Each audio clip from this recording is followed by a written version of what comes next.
আরে থুরি আল্লাহ, আরে আমার বোন আইছে, আমার বোন আইছে, আরে বোন।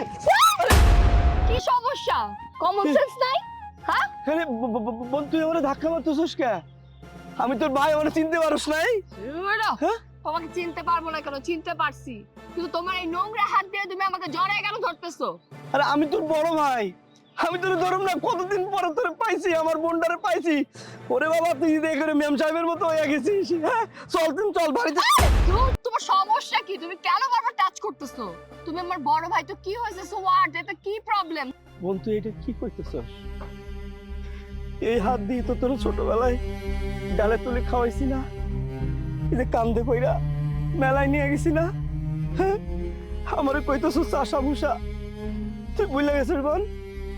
তুই এই যে জমিতে চাষ কইরা, অন্যের বাড়িতে ক্ষেত কামারে কাম কইরা তোরে লেখাপড়া শিখাইছি।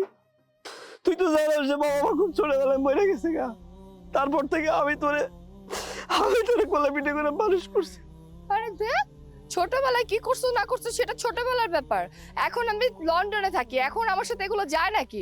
তোমার ওই নোংরা হাত দিয়ে তুমি আমাকে খাওয়াই দিছো, সেটা ছোটবেলায় আমি বুঝতে পারিনি তাই খাইছি। আর মেলা টেলা কি বলতেছো, খ্যাত উল্টা পাল্টা কথাবার্তা। আচ্ছা আমি বুঝি না, তুমি কেন এই ধরনের কথা আমাকে শোনাচ্ছ? তুই ভুলে গেছস? তুই কইছিলি না বোন যে ভাইয়া আমি বিদেশে যাবো, পড়াশোনা করে মস্ত বড় মানুষ হইব। তুই তো মস্ত বড় মানুষ হইছিস না? এটা আমার গর্ব যে আমার বোন মস্ত বড় মানুষ হয়েছে, একেবারে মেম সাহেবের মতো হয়েছে। আর তোরে আমি একটু জড়াই ধরছি, তুই এবার কি কইলি? আমার গায়ে নোংরা।